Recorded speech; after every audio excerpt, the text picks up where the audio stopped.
and we have begun the struggle. We are taking it to another level. We will not back down in the face of repression. We will not be told it is too complicated to talk about the murder of our youth. We are going to talk about it, and the world is going to have to look at what they are doing to our youth.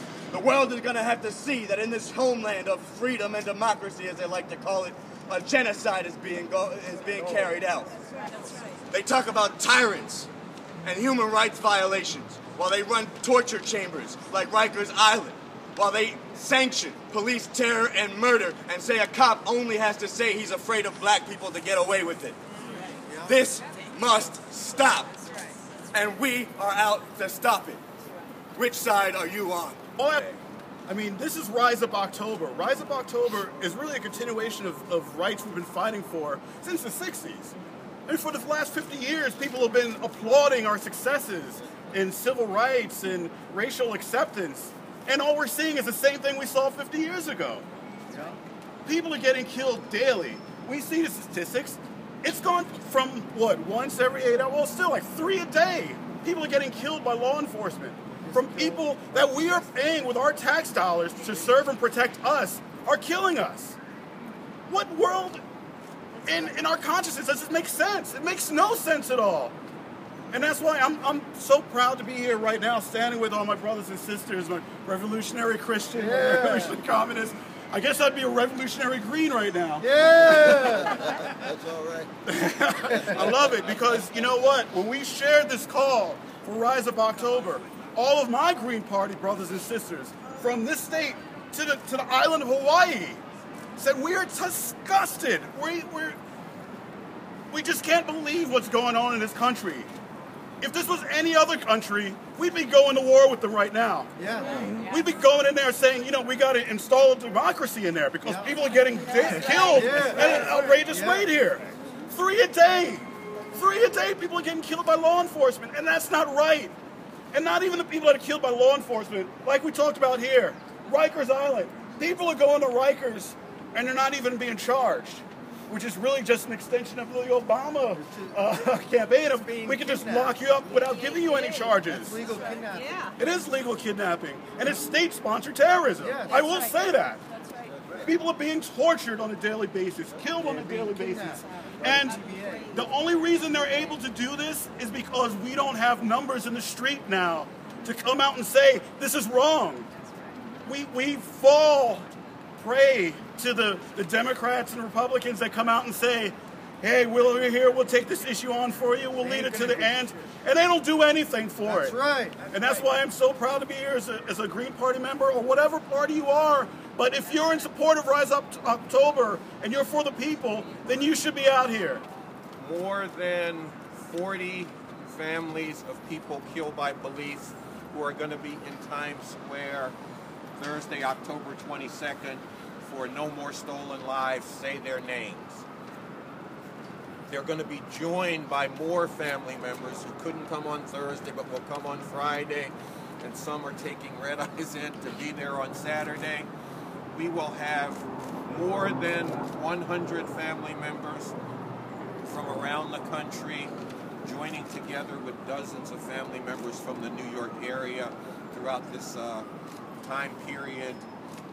A collective voice of those who have suffered the horror of having a loved one snatched from them, their lives stolen by those who have sworn to protect and serve, is being forged through this effort.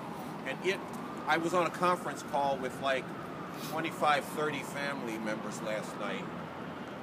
They were talking about what they were doing in terms of what the mothers of the disappeared do in Argentina, in terms of what the mothers of the 43 missing students in Mexico are doing in Mexico.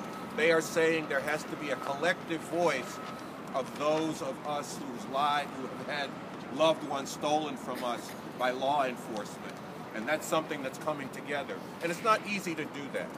Lots of funds need to be raised. I mean, when you figure bringing 100 family members from around the country to New York City, putting them up, feeding them, transportation both ways, you're talking like about $1,000 a person. So we've been raising money. Just go to RiseUpOctober RiseUpOctober.org, and then you can find the thing to click on to go to the crowdfund page. What we have done is we have gone into the communities and we have gathered the stories of people who have loved ones in Rikers or people who have spent time in Rikers. And if you go into the projects, any part of this city, a lot of other places too, but where we've been mainly has been in the projects, everybody has an intimate experience with Rikers. We've been going to the people, not to the warden, not to the prison officials. They have been gone to, they have been appealed to, their crimes there have been documented. There's a pattern of guards who've been convicted of abuse actually being promoted. The violence in Rikers has escalated in recent years.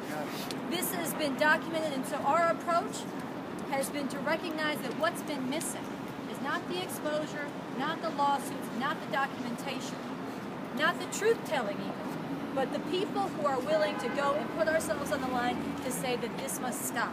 And we have recognized that it's gone on for decades. There have been 6 class action lawsuits filed against Rikers that have been settled. Many more that have been filed. 6 that have been settled since 1990.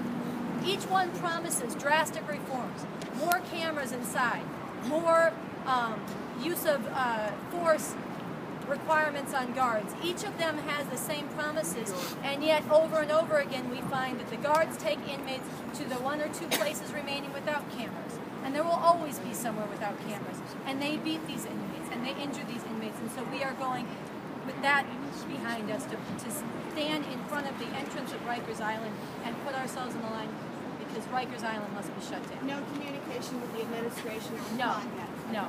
Crucial feature of any move from an ice age to an age that begins to melt with just the breaking of the back of fear. What Ferguson signified was the breaking of the back of fear among young people especially. Young people have always served as the vanguard, and once they are fearless, once they are courageous, it's just a matter of them having comprehensive vision and having an analysis of empire, capitalism, patriarchy, homophobia, coming together and saying, we're going to change this mess that we find ourselves in. Yeah. People should write to students at RiseUpOctober.org. We are on a mission to organize as many campuses, as many youth as possible. We should write in, we should be part of organizing on their campus, we should be part of speaking in classrooms, we should be part of bringing together all their friends, going out to the middle of campus, and actually letting people know that, look, we are marching, we are going to be part of Rise Up October, we're going to be part of these acts of civil disobedience, and we're calling on you to be part of that as well.